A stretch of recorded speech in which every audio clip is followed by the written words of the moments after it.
All set? I think so. Little orange lights on it. Okay, yeah, the little lights there. Okay, and if I have to revert to my cheaters, I hope I'm not shamed by anyone here. So, thank you all for coming. I'm here today to announce that the Sioux City Police Department will be presenting a proposal to purchase body-worn cameras before the Sioux City Council at the upcoming Monday, August 3rd meeting. This proposal is to purchase 120 G-TAC body-worn camera units and the necessary equipment to operate this system, including video storage, training, and needed hardware and software to allow their integration with the 37 in-car video systems employed in our patrol vehicles currently. Cost of this project is just under $261,000. Now, our council and city leadership have given this their support, and most recently we have the endorsement of our citizens, which has allowed this project to move forward. The department's purpose for asking for these devices are as follows: to allow for accurate documentation of police public contacts, arrests, and critical incidents. They will serve to enhance the accuracy of officer reports and testimony in court. Body-worn cameras also enhance our ability to review probable cause for arrests, officer and suspect interaction, and serve as evidence for investigative and prosecutorial purposes. Body-worn cameras may be used to document crime scenes and accident scenes, to include the confiscation and documentation of evidence or contraband. Finally, these devices may provide additional information that would be useful in the evaluation and training of our own personnel. Body-worn camera manufacturer G-TAC was chosen because the body cameras would specifically integrate with the current systems in place in our patrol vehicles. This would allow the officer's body camera to sync with the in-car video system in use, and this would result in more accessible videos, and it would also reduce the amount of equipment that officers would have to carry as far as microphones, cameras, etc. Now, our initial proposal was to outfit only our uniformed officers bureau with body cameras, but the camera number was expanded to 120. This will allow school resource officers, detectives, tactical unit members, and other specialty unit officers to utilize the cameras when conducting enforcement efforts or interacting with the public when the camera would be appropriate. Now, a sample department policy has already been drafted. We've had that for quite a while to cover the appropriate usage of the cameras. The policy will include the administration of the program, when and how to use the cameras, information on the downloading process, and guidance on use of camera footage. Citizen usage will be maintained on all uniformed police calls for service involving citizen contacts. Officers will be required to activate their cameras when interacting with the public. In cases where officers may be interacting with victims or witnesses of a crime, where this contact is of a sensitive nature, or when there is highlighted expectation of privacy, there will be valid opportunities to turn off the camera, but officers will be required to document their reasoning for turning off those cameras. Now, pending council approval, we will be ordering the cameras with the intention of training personnel on their use and installing hardware needed to begin the deployment. Current estimated delivery from the vendor would be about 6 to 8 weeks from purchase. Once we receive the hardware and software and train our personnel, we would estimate that we will have the system in place and operational with our department by late fall. And that is trying to move at breakneck speed. So we're going to do our best to move forward with this in a quick manner. Now, there are still questions regarding body-worn cameras as far as the personnel that will be required to administer this program and the amount of video we'll be generating. Some of those answers will just come and have to come with us using the system, gauging the demands, and seeing how much video we're generating and how many requests we have to view that video. Now, body-worn cameras are also machines, okay, and these devices can have technical issues. We will do everything we can to make sure that we're monitoring and taking care of the system in the best way that we can. But also, one thing that I'll say is cameras do not operate like the human eye do. There are going to be situations where even deploying multiple body cameras may not capture exactly what the officers are seeing, so I would caution folks on that. Now, release of videos to the public will be dictated by the nature of the video, so what kind of call for service. If the video is part of an ongoing investigation, and the videos will be accessible by the public in the same manner as a written or supplemental report by certain requests. Now, we firmly believe that these cameras are going to be a positive advancement for our agency, positive for the officers, positive for the citizens, I think they show great transparency, will show the training and patience of our officers, and I really appreciate the support of the council, the mayor, and now our citizens on this. This is a project that I think is worthwhile, and we're going to welcome them and we're going to embrace them. Now, I've got Captain Kirkpatrick here. I have the mayor and the assistant city manager if you guys had specific questions for them. One thing I will say is this is early in the process. We're still drafting that policy to match this vendor, so there will be minor changes, but I've tried to encapsulate what I anticipated would be the general aspect of your questions. And if you have questions for me or Captain Kirkpatrick or the mayor or Mike. Yeah. What would the funding mechanism be for this? Are there federal dollars available to help with this, or whatever the program would be? I know that this has been in the CIP before, and it still is, and it just hasn't been funded. So where would the money come from? You'd have to ask finance. That's going to come from city funds. There have been in the past. We try to access any grants that we can to help the city out. In fact, we're constantly on the lookout. We look for grants through the DOJ and through other resources, and we try to grab every grant that we can. At this point, we didn't and weren't able to access any of that, so you'd have to ask finance those specific questions. Where on the body? Is it shoulder? Like where? Generally, they're located in the center of the chest. There's different fastening mechanisms, usually magnets, clips, things like that. The thing is that these, like any piece of equipment, can be knocked off, but we want it securely where at best opportunity it will capture what the officer is seeing. Now, you have to understand that if an officer is bladed or taking a stance where they're a little off off center, that's going to affect what it's seeing. Again, like I said, these are great technology, but they're not the magic bullet. They don't see everything that the human eye sees. So there may be times where we really like to have that footage capture something, and just the orientation of the camera or clothing in the way, or even subjects or witnesses might get in the way. So I think these will be a great tool, but it's not going to be the perfect tool. There's no piece of equipment that works absolutely as advertised 100% of the time. You mentioned the 120 cameras. Are these 120 officers who will be wearing these cameras at all times? And how much of your department does that make up? Well, that's the majority of the department except for the command staff, but here's our plan is to deploy and assign cameras to all of our uniformed officers, and then we'll have extras and available ones for the people I mentioned, the SROs, should it be deployed with a tactical unit, should our detectives need them. So they will be accessible. So an example I would give is if a detective was going to go out in the community, maybe conduct an interview or attempt to arrest a suspect, that would be accessible to them.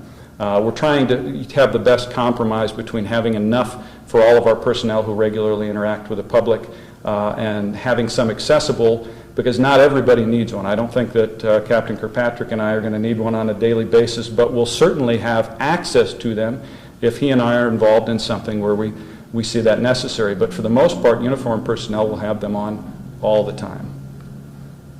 So how many, you might have just answered this, but how many officers in your entire department will never have them? Like 10, 20? No, nobody will never have them. They will all have access. They will be assigned to uniformed personnel. So that's the majority of our department. About, what do we have, 95? That'll cover about 90 officers. Yeah. They'll have a full-time assignment or a camera given to them. The rest will be used by SROs and be maintained as backup. Yeah, and that way, I mean, if, like I said, if the captain and I feel like a certain situation, we need them, we will have them accessible in a cradle so that we can utilize them. But from day to day, is there, I don't know that the public has any interest in me staring at my computer screen, so I probably won't be wearing one myself 24/7, but I will in situations that it's needed. So that was the balance we were trying to strike, because they do cost. So As an example, our authorized strength is 127. And we're currently getting now. 120 cameras. So basically, that is enough for all personnel to access. Senior command staff, the captains, myself, our lieutenants who don't work with the public. Some of those won't be assigned one, but they will have access to them if need be. So The mayor's here, and he's spoken in, that this is something that he would like to see come from the city. And I know certain leaders within the department have wanted to see it previously.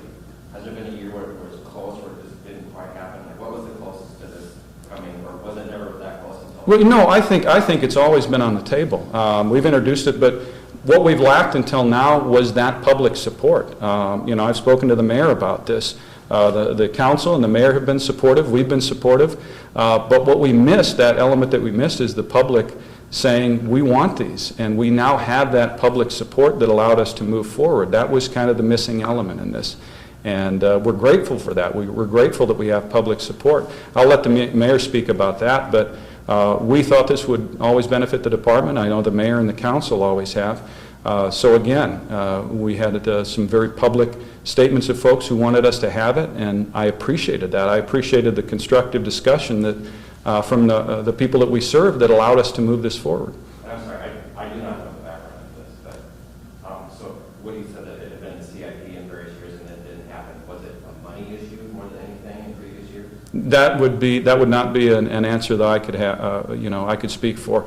There is multiple layers in the budgeting process. All of our departments come to finance and the city council on a yearly basis to ask for a lot of items, and I can't imagine the pressure on the council. What do you finance? So many times there are worthwhile projects on the table that don't get financed. Because we have to be responsible to the taxpayers. And I think the council has been responsible to the taxpayers. But obviously recent events have helped us move this forward. And again, I appreciate the council's support on it. Did you talk to the sheriff through the county deputies that have had body cams for a while? Is this the same system, or did you guys talk about this system, that system, anything like that? We've been researching this for quite a while, and that's involved testing the units ourselves. That's been looking at other agencies, speaking to other agencies, speaking to the officers, speaking to the command staff. We don't make a purchase like this without really delving into it and seeing the advantages and disadvantages. And this system, kind of where we set up our in-car cameras so that they could grow. Our purpose for choosing the systems that we did was so that we could integrate body cameras seamlessly when we were able to do that. And so we don't just get online and shop. It's been trial and error. We've had them employed. We've had systems here. As we were testing the in-car cameras, we would test some of these body cameras, how they functioned. Each individual vendor has different pluses and minuses. Most of them basically work the same way, but things like the view, I mean, some of them have that fisheye lens which might give you a bigger field of view but kind of distorts your vision. So those are things that we had to decide is what's the best system. And it's not, you don't just jump in and run to Walmart and buy a system like this. You owe it to, and we owe it to the citizens and the taxpayers to get the best system that we have that'll integrate with what we have. And part of our consideration this time was certainly to get something integrated with what we had so that officers weren't having a microphone for our in-car system, a body camera for our body cam system, that we were having to go to different places to draw that data and that film. So that was a lot of the considerations. What's going to work best for the agency and serve us the best? And it's not a decision that we arrived at quickly. It's something that you have to do your due diligence and look at the products. If you can't say the exact year roughly, how long have dash cams been in the Sioux City Police Department? In different forms, almost around 25 years, I believe. And those were, some of the early ones were VHS decks that were wired to the cameras in the rear, in the trunks of the vehicle, and we first employed them with the drunk driving unit.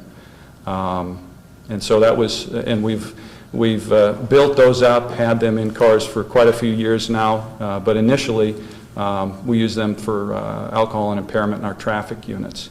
Those were reserved, and those even had disadvantages, but the tape storage, now with digital storage, that gives us another media, but also poses its own problems. Is there, kind of a weird question, that is, how excited are some of the officers to get these? Like, is there going to be a list, like, I want it first kind of thing? Like, people want to be trained? Yeah, they're supportive. I'm thrilled with even the dash cam footage. When we receive public concerns or complaints, that we can pull up that dash cam footage and show that our officers, how well trained they are, how professional they're being. These officers know that these body cameras are going to, allow an unbiased look at their activity and are going to show their training and their professionalism. So they're excited to have them. There are many situations where we might, with the dash cameras, we might just have the audio because the officer is not in front of the camera, and that's revealing for us. Having the video is a bonus, and there's no resistance on the part of the officers. They've embraced it. I've never had any officers come forward and say, don't deploy this. The feeling that I get is they're ready to embrace it, and they're excited about the possibility of having this to protect them. You mentioned the public support for this. Did the petition that was going around in the city have any say in getting it started? Petitions are great, but just hearing from our citizens, and it wasn't just people that signed the petition, it was, I think, people that saw in the current climate that how valuable these are, that told us that they support it. It didn't take a petition. It took me hearing from citizens and gaining that public support and that verbal public support that was kind of missing.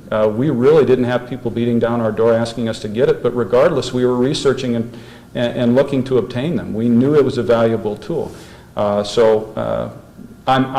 appreciate the constructive thought. I think the petition is a great way, and getting the public behind this, so the organizers of that petition, I appreciate that effort.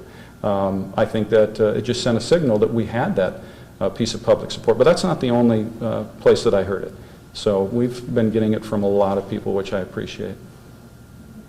Assuming this passes council, then by the time you get into the training, are you hoping to have these like by October, November, or when do you think you'd start? Well, some of these things are out of our control, Woody. Obviously the vendor gives us, 6 to 8 weeks, integrating it with our technology. Even our current video system now presents challenges that need to be rectified every now and then. What we want to do is when we deploy it, that it's ready and it's functional. Our people are properly trained on it. They understand the policies we've laid out for them. We're shooting for late fall. We're going to be moving at high speed, but there are things that are out of our control as far as the implementation. But at the same time, too, we want to do it right. If you rush things and rush it into operation and we have issues, it's only going to reflect poorly on us. So we want to institute it quickly, but we want to do it the right way. Is there any sort of resentment that Sioux City is a couple of years behind other bigger cities in Iowa and even some smaller cities like Ankeny who have had this in place for a couple of years? I don't know that resentment. Again, I think what we were lacking was that citizen support. I haven't felt resentment. I think the citizens understand that a lot of these things are budgetary, and it's very hard when you've got a lot of worthwhile projects out there for the city to determine what has to go. A lot of the things that need to be done in this city have to be done and are incredibly necessary. We're going to, with any luck, we'll have these items and we're utilizing them on duty, and I haven't picked up resentment, no. In fact, just pretty much public support, and that's what we were looking for. So, Mr. Mayor, did you want to say anything, or? Yeah. I'll get out of your way if they do. Yeah. Yeah. You go out to the next. Yes, please. Yeah. We'll find a few. We'll make a team.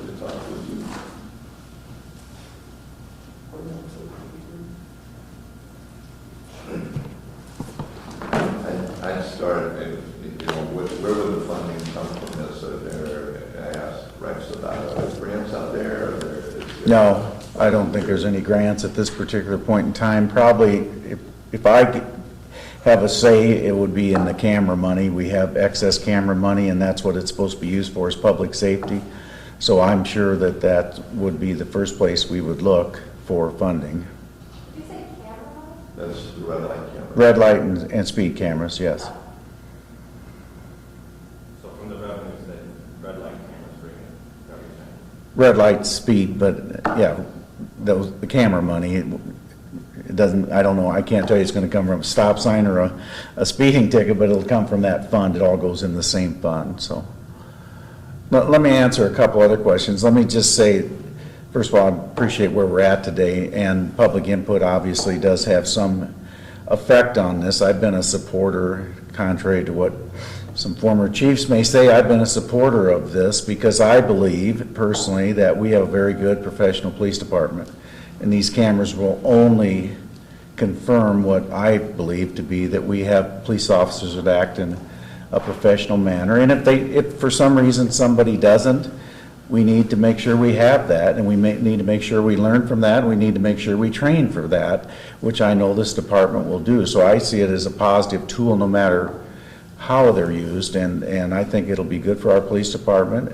It's going to take some adjusting, as the chief said. I don't think this is a cure-all overnight that are going to solve all the problems of the public perception of what policing in this country are about. We have a very divided country right now on every issue, it seems like to me, whether it be wearing a mask or whether it be whatever. I mean, this community and this country right now are terribly divided, which is unfortunate, but if this puts the public's minds at ease, I think it's a positive step for the community. What can we expect at City Council on Monday night? Kind of Well, you know, I don't, here, seriously, and whether people want to believe it or not, I don't talk to the council about their votes. I think everybody ought to have their own opinion of how it comes. I rarely offer mine ahead of time, but I believe there's support for this. I'd be shocked if it doesn't pass 5-0. You know, but again, these guys have spent a lot of time trying to figure out the right system, and there's still a lot of questions out there, how we're going to store, how we're going to redact this stuff, how we're going to make it available to the public, what the cost of that will be. There's an awful lot of questions that aren't answered today. So for the media and the public to expect all the answers today, it's just not going to be there. But my guess would be, I've not heard anybody in a public meeting state that they're opposed to this steps. In fact, everybody said that they would like to see it move as quickly as they can, so I would say that it'll pass 5-0 on Monday if I were to guess. All right? Okay, thank you. Thank you, Chief.